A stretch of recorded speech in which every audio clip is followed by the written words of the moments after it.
લોકસભા બેઠકની વાત કરવામાં આવે તો નવસારી લોકસભા બેઠક પર ગુજરાત ભાજપ પ્રદેશ અધ્યક્ષ અને નવસારીના જે સાંસદ હતા CR પાટીલની જે ઉમેદવારી હતી એ છે ને એની સામે કોંગ્રેસથી નૈસિત દેસાઈ હતા.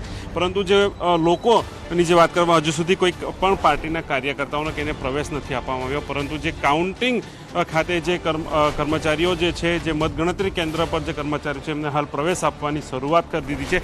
3 લેયર સુરક્ષા જે છે, તમામ જે કર્મીઓ છે એમને પણ જે ચેકિંગ કરીને અંદર હાલ પ્રવેશ આપવામાં આવી રહ્યો છે.